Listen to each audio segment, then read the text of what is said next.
Hey everybody, welcome back. This is Annuity Fundamentals. I'm Kylie Malat, joined with the crew today. I've got Ryan Anderson and Scotty G, and today we're going to go over annuities and income with annuities and income in retirement. So should be a good episode. It's a little more in depth. We'll give you some good nuggets to take on the road with you. Fantastic. Okay, so here's the idea. As we get a lot of people that reach out to us and say, okay, I love annuities for accumulation. I know I can use them for income in retirement. What strategy should we go through and use? Should we use like an increasing income product, or should we use a product where we have a fixed level income, but we use multiples to ladder it up? So Scotty and I are going to have this conversation today and basically kind of extol the virtues of both of these. So Scotty has opted to take the side where he's using an increasing income product, and I'm going to talk about the positives or some of the areas of concern with having a level and using multiple products to go through and go from there. There's different perspectives, but my perspective is that I'm going to talk about is just the deferred income annuity. So it's a qualified longevity annuity contract, or you could call it a QLAC. And basically what it does is as you delay it, right, you're going to get potential increase. And I say the word potential based off of index performance, that the income will increase as the indexes grow that you're tracked on these annuities. And the key point here is its potential, right? So with index growth, you will see an accumulation of that guaranteed income as the index grows. And the advantage of this is that if you have a market rally and you have strong index performance over a period of 2, 3, 4, 5 years, your income would be much higher than maybe the guaranteed income that's offered you on the contract. And so these can be very good when you see market rallies and significant growth, whether it's the S&P or just a regular index. They can be really beneficial for someone who's really looking at the hypothetical growth that's not guaranteed, but it's hypothetical. The only guarantee is doesn't go down, but it can really grow over time when you have significant years where you can wait. Now, it's probably not logical to think that over a time duration, as we call time horizon, that you're going to have significant market growth, which would credit to your income benefit. So the longer on these deferred index tied crediting strategies for income, the longer the duration, the better. I probably wouldn't look to these strategies for anything that's really short term, because chances are you're just hanging your hat on the markets to really rally and do well for you. And most people, we want to stay realistic with it. Okay. Now so what you're saying is that if we've got a fixed indexed annuity that he'll give us a guaranteed start, but the annual income will increase as the index increases. If the index doesn't increase, the income doesn't increase. So we've got a base amount and we are hoping for credited gains in the market in order to have an increase in income. Is that fair? Yeah, I mean, I guess you could say the other type of product where it has a roll up, it may have a guaranteed roll up percentage between 6 and 8%, so that's going to be the guaranteed portion of it. So it will have an increasing income. But if you're having index growth and it has the capability of index growth, it's always going to default to the higher of the two usually.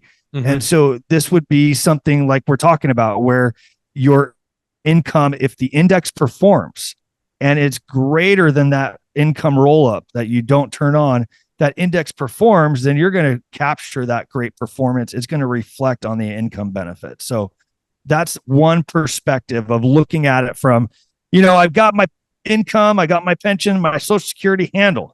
I don't need the income. I probably will need the income 5, 8, 10 years from now. And I would really like to have the ability for it to grow significantly more than what just the guarantee amount provides. So let's give it index crediting so we can have better potential for an increase in income year after year as the markets perform. Okay. Now, and that is one strategy, and that also gives you some great protection against inflation and those kinds of things. Another strategy is basically using kind of a stacking approach where I've got, and the technical term for this is called the flooring model when it comes to income creation. I've got my floor is my pension. Excuse me, my Social Security. So I've got a fixed amount I'm getting in my Social Security. If I'm lucky enough to have a pension, that will go on top of it. Then if we take a level income annuity, a fixed index annuity that will give us a set amount from now until forever. It will not go up if the index goes up. It will not go down if the index goes down. But say I'm getting $1,000 a month for this on day one, I'm going to receive $1,000 a month for it as long as myself or my spouse is alive, which is wonderful. So I know I've got a guaranteed income. However, does not take into consideration inflation, does not take into consideration increased healthcare needs, does not take into consideration, lifestyle in case I want to start to do more in retirement. So what we can do in that particular case is if I've got a client that is, I don't like the indexing crediting model where I am reliant upon increases in the market or increases in the index. I want a 100% guarantee that today I've got X amount, and then 5 years from now I've got an increase, and 10 years from now I've got an increase, and 15 years from now I've got an increase. So what we can do in that case is we take one of these level income annuities, and we start that with income immediately. Then we take another portion of their portfolio, and you can usually use a smaller amount because the longer you wait, the larger it gets. So you can get more income with less money if you wait 5, 10, 15 years to start these things. So at age 65, I put $100,000 into it and I get, $800 a month, $1,000 a month, whatever the number is.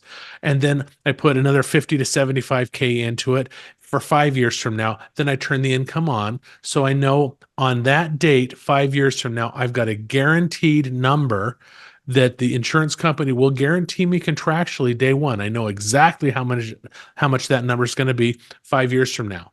Then I can open up another one that will do the exact same thing 10 years from now and 15 years from now. But here's the thing, is that this will give you that guaranteed number, but is it the right play? Yeah, Sometimes, yeah. I mean, so think about I think it's like, to your point, it's like, you'll know if it's the right play, and you'll get certain like ideas that it's not when you meet with the client. Like, for example, if they're super like detail oriented, then they could probably pull off what you're experiencing with what I call the bucket income strategy, where you have certain buckets of income and you're forecasting them out at certain time frames. It's very unlikely that if you have more than 2 buckets, the client's can even follow the program. They'll probably either turn it on early or maybe even never turn it on. And then they're probably going to change their strategy later on anyway. Right. So clients change their mind. Are you kidding? That happens. Right. Yeah. You're the type of person that I would say that would actually execute this plan would be like your engineer, right? Because they're very regimented. They will pace things out. They will plan this out. They will reevaluate the income amounts. That's someone who I would say has the right mechanical brain for that type of plan. But the average client wants simplicity. They just want to know that the income that they have, that income floor is high enough for the rest of their life. Mm-hmm. And maybe they want to do inflationary hedge, right, on a index crediting option that could potentially give them additional income. Now, here's the cons to it, right? On that index growth is that when you get an annuity, how they credit you on that market growth, they buy bonds and option agreements. But here's the thing. The option agreements are purchased when the contract's issued on the front end, not on the back end.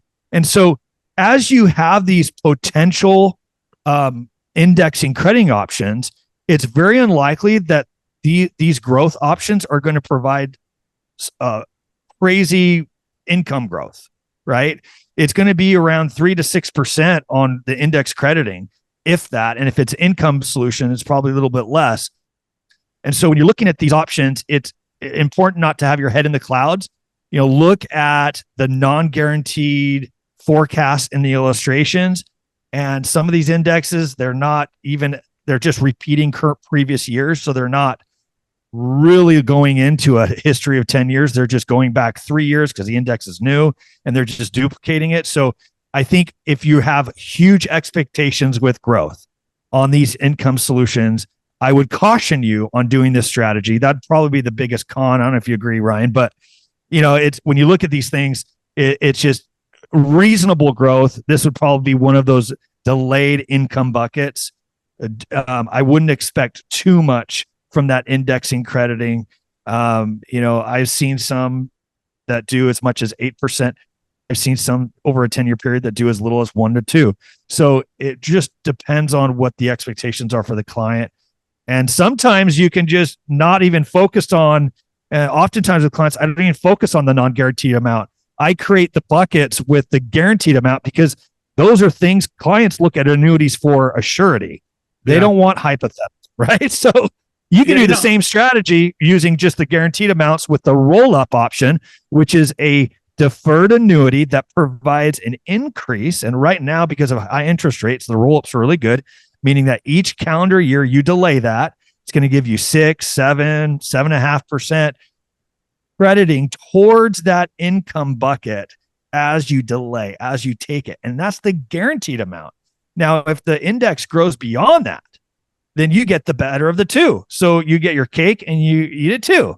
And so when we talk about annuity standpoint, like, yes, the hypothetical, you could possibly have that growth, but I think it's never a bad idea to focus on an income annuity that has that roll-up feature, because it's at least going to give a step up of every year they defer and don't take that income, it's going to increase. Annuities are wonderful. They are a tool, and I think that they have a place in most people's portfolio, not exclusively though.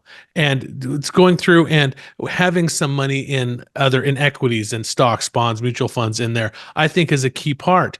And when I sit down with the folks and we're talking about this, specifically income, that I go through and I look at it and I say, okay, based upon your portfolio size, we'll say $1 million, and I need to take $400,000 of your portfolio and put it into these products. And and quite often I will use a combination of a fixed level product that will give them that $1,000 a month guaranteed, and one of the products like you described where it's got the increasing based on indexing performance.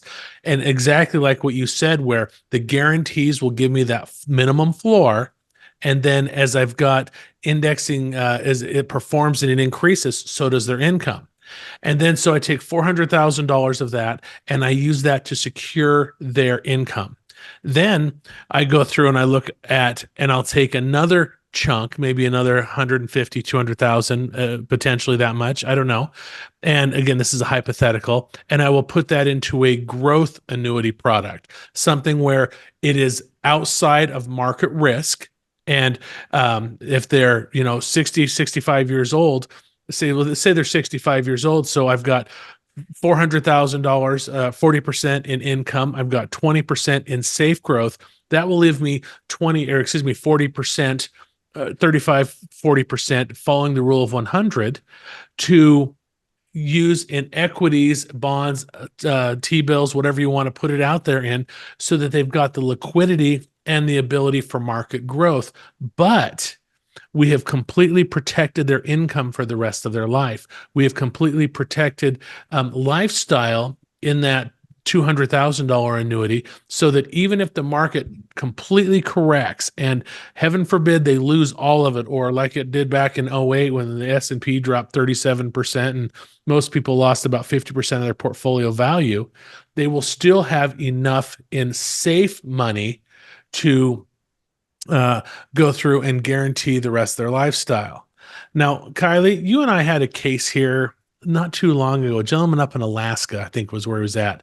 And his big thing was that he did not want he said, I want nothing that's at risk. I want 100% of this, that I want a guaranteed number on this date and this date and this date. Do you remember that case?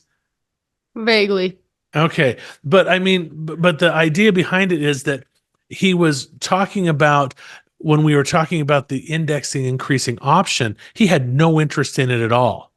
And as we're discussing this, and I mean, which one of these models is better, the guaranteed ratcheting up or the increasing, or a combination of the two? And my point to that is that it depends. It Yeah. depends on the client needs. I think what most clients, they have the one question, am I going to run out of money? And if I am, when, right? Those are the questions that keep popping up. So what they're looking for and what we're trying to help them with is their distribution calendar, right? You want to say, this is what we have. This is when you're going to take the income from here. You're going to take the growth from here, and give them an idea and paint them a picture of the next 20, 30 years. Because you're right, Scott. There are certain minds who can do that by themselves, like the engineer mind. If they stick to that plan, they're never going to run out of money, and they know it. But for the people who aren't well versed, right, their money blueprint maybe isn't the best. They want a distribution calendar to say, okay, what year do I take out when, and what accounts do I use first? We have that conversation all the time. All right, I've got a 401k, I've also got an IRA, and I have a pension. When do I use what when? Just to even simplify it even more with the client, it's just one question where you can determine what's best. Would you rather have front-loaded income where your income's higher in the beginning, or maybe it just stays standardized? Or would you rather have end-loaded income, meaning you want an increase at the later part of your retirement? Or would you like the increase from the beginning of your retirement and then just maybe it peters out, right? You may do a SPIA in that situation. Or would you rather just have it level, right? And you just want the highest guaranteed immediate standardized income that you can get for the rest of your life. So we call this front loading and back loading. And from the strategy, we're talking about maybe an index crediting option. If you're super conservative and you don't want to go in the market and just get market growth, you want to do a fixed, if you want to do a fixed index annuity on growth, that would be a back end loading, like what we're talking about, where you're going to back end your income. You're going to load it. You're going to delay taking it. And in that time, you're going to increase it each time with index crediting or the guarantee amount, whatever it is. That would be a back end loading situation. And the amount you put into it, right, is depending on how much back end loading do you want to do, or how much front end loading. Front end loading would be an immediate income solution that's focused on more guarantees, not with hypothetical growth, because you're turning it on right away, right? So front end or back end loading, people that maybe have an example of someone that I would say that has a concern on the front end, maybe they have less assets available and they're like, I have $300,000 that I can put towards this and that's it. I'd rather have, and my income's not enough right now. And then it's going to look even worse later on when I have a death of a spouse, or maybe I lose some other income, whatever it be. Those are people that are probably looking at a front end strategy, or maybe someone who's looking at a back end strategy. Maybe they're going to experience, like we talked about in the previous podcast, a decline from a survivor benefit. There's a decline in the pension, or there's a decline in Social Security. This would be a back end. So we're going to solve for that income gap. We're going to leverage that index crediting during those years, and we're going to delay that and have that, increase in income. And if we don't, we just have the guarantee, and that's what we do. So it's front end or back end loading is how I approach it with clients. It's like, how and when, the timing, like you're saying, Kylie, the distribution of that helps you put in kind of a framework of what they want to decide on. One thing about this is that as a new agent trying to get into Medicare, I would say probably the thing that's one of the most intimidating processes is doing the case design. That we've got our Annuity Fundamentals, a 6-week-long class where we teach them how to get into the appointment. We teach them how to explain an annuity. But it's week 5 of that class is case design, and we sit down with agents, and we only spend 2 hours on it, which is not enough time to be really understand it. And what it does is it kind of opens their mind to, holy crap, there is a ton of moving parts to this, and how am I supposed to ever understand it? I mean, if do I use a fixed product for growth? Do I use a fixed index product for growth that has got a great history? Do I use a fixed index product for growth that has got an AI adjusting option when it comes to the indexing features? Do I use some other accumulation product that's got a different kind of strategy? I want to use a cap, a spread, a par rate, on and on. And to be able to go through and figure out which one of those works. And the idea here, and that I always tell agents when we're in these classes, that if you're a hammer, everything looks like a nail. And it's amazing to me that the life agents come in and they're doing a case design. We give them a mock case design, and they say, okay, I want to use an IUL for income and accumulation here and the death benefits over there. And then they've got this great IUL case they built for me, and I listen to it, and they go to the end and I say, now you guys do realize this is an annuity class, and the purpose of this class is for you to learn how to do and use an annuity to do that. And then it's like, oh yeah. And I was like, okay, so nothing wrong with the IUL, but how about if we can use them together? Or and then you get the Medicare agents that come in and they look at that. They don't know anything about IULs. If somebody's got a $800,000 portfolio and they put all $800,000 into 3 different annuities, completely wiping out all of the liquidity. And I was like, okay, I love the effort here, but there's some other moving parts to this. We've got other things to consider. So this piece to it is where, depending on who your IMO is, the marketers work beautifully. This piece to it is where having a mentor that can help you understand it and take the time to sit down with you is huge. And that's one of the things that Annuity Fundamentals does, is that we actually do the live classes. We come out and we actually have got trainers that we fly out to people's offices or do Zoom meetings like this. But the thing about it is that the goal is to help Medicare and life agents realize that these annuity products are amazing. And as you and I are talking about this, it's fairly high level stuff. You and I understand it because we've done it before, but for a brand new agent, and they're like, okay, what did he just say? What indexing, right? Huh? And to your point, Ryan, it's like, it goes back to like, why are we here for you as a Medicare agent? Yeah, we're going to train you, but like our role, Ryan's role, Kylie, Angelique, Doug, myself, our role is to identify the routes to have success so you can offer solutions that the client will say yes to, and that really help their lives. That's what our role is, right? We're supposed to tell you what is the path that you want to tread on that will get you success. And so I will just say the path when it comes to like case design and annuity and income, the path is generally if you can explain it and you can have that conversation, the client can understand it, you're going to have success. So the multi-bucket approach is generally a very difficult concept for someone new or even some veterans to really position 5 different annuities, 5 different income riders, 5 different fees, 5 different surrenders, right? It's a long conversation, 5 different illustrations or 3 different illustrations. The client's going to get overwhelmed and potentially you won't close one. And so what we're saying in this podcast is often do the path of least resistance. Determine if we can meet their needs through a level income or maybe just one. Get that first one knocked out. It's very unlikely. I can't think of a time in my career that I've done more than 2 annuities at the same time with a client, because generally it's very hard to do. It's, they're not easy solutions to walk through on a client that's new to them, and they're going to feel overwhelmed. And so keep it simple, the path of least resistance. I mean, you want to improve their lives. Tell them that maybe this is not the end, right? This is just a start. We're going to get through the first iteration, and then we're going to look at some additional options later on. That's a great way to pace it out with the client. We want you to have success. We don't want to overcomplicate it for you and in the mind of the client, because chances are if they feel any complexity, they're going to just push it away.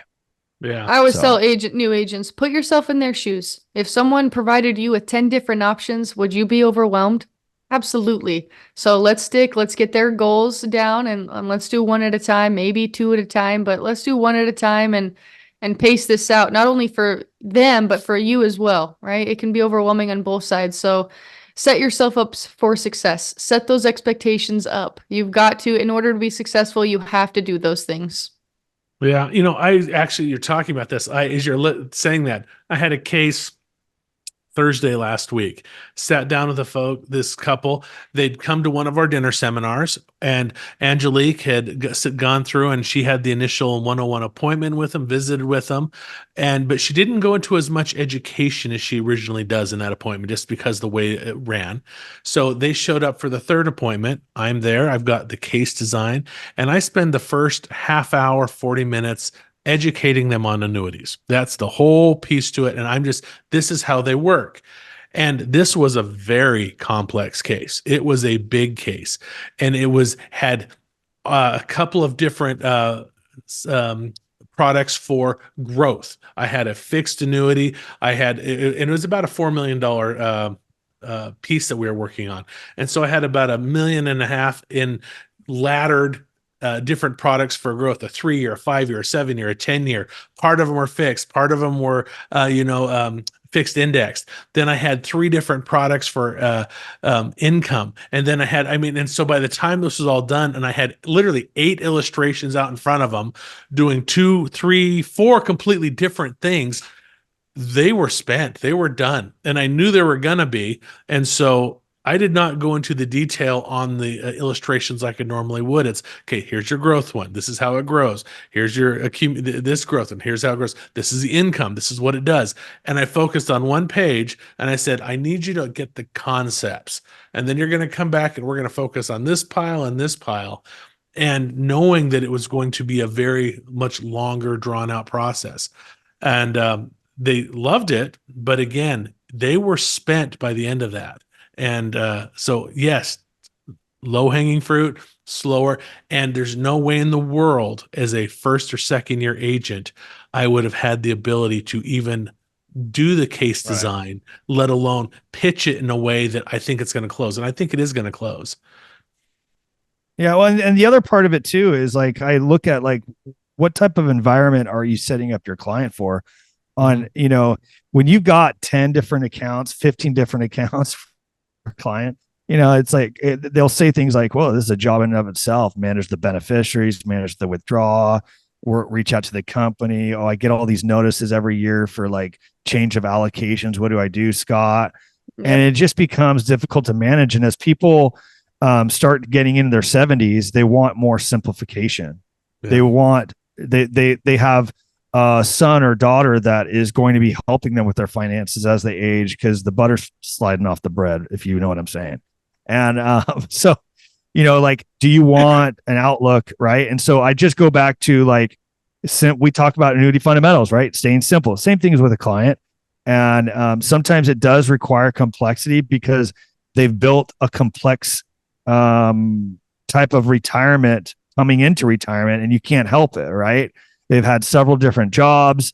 Maybe they have deferred comp. Maybe they have 4 different life insurances. Maybe they're on their 3rd marriage, and there's just layers of complexity that you're not going to get through, right? But, the person that wins is the one that can communicate clearly and have the clarity with what the main focus is. And what we do at SG Financial, we talk about a 1-page plan. If you can't put their retirement on a 1-page, summary, then you're going to be in trouble. You're going to be in trouble convincing them that this is the route they need to go in. And just, annuities are simple. Remember, going back to what we talked about in our previous podcast, they're insured income and they're insured growth. And that's what they do. And they provide additional features and benefits. But the hallmark of these annuities on the fixed side, it's exactly what they do. They are not investments, and investments a market-based product. They are guarantees that provide growth, but they're both insured. And so when you categorize it and you look at those aspects, like keep it simple. Sometimes I think I look back to my first year and I think, oh my gosh, man, I feel like my interactions were so much easier because I didn't know as much, and not knowing as much means that you don't talk about the complexity, right? Yeah. Now I know too much. And now sometimes I over explain things when the clients really just want to know, hey, how does it help me? So whatever the situation is, like there's a product out there, whether it's focusing on a more index growth and heavy par and cap and spread rates through a type of annuity product that really has the hypothetical in mind, or it's going off of a higher income floor on a guaranteed perspective where no matter what happens with the indexes, whether they grow or they don't, you don't get credited, you still have an income floor that you can rely on. It will always increase as you delay. Whatever the strategy is, you'll know what speaks to the client and what they're concerned about with income as you address it. So it's a case-by-case basis. Work with your marketer, give us a call, and we can really help design something that's going to get you through the finish line. Yes. Like Scott said, keep it simple. I'm sure our listeners are like, he says, keep it simple. That was the most confusing thing I've ever heard. What's going on? So he's right. I mean, the longer you're in the business, the more complex things get and the more you understand, right? That's a part of perfecting your craft, is you want to be the expert in the room. But being the expert doesn't mean that you have to be a know-it-all, right? You need to explain things on their level so that they understand. Because if they don't understand, they're not going to write business. And that's just the simple truth of it. So it's our job as agents to take the complicated, to take the complex and make it simple and make it understandable so that they're comfortable with what they're about to purchase. That's above all, right? You don't want to run into issues later down the road because they're trying to explain it to their kids and now they can't. So their kids are like, well, what's going on, right? So we want to do it in a way that's ethical, that they're understanding, so that the business stays where it is, and that 5 years, 10 years down the road, that what you put into place is going to work for their life. So that's the goal. That's why we're here today. So we appreciate you joining us. Today was more of a high level overview. So hopefully it wasn't too confusing, but if it is, please throw those questions in the comments. We want to hear from you. Our success is your success and vice versa. So we want to make sure we get those questions answered, and we'll see you next time. Thank you for joining us, Scotty. And thank you for joining us, Ryan. We'll see you guys next week.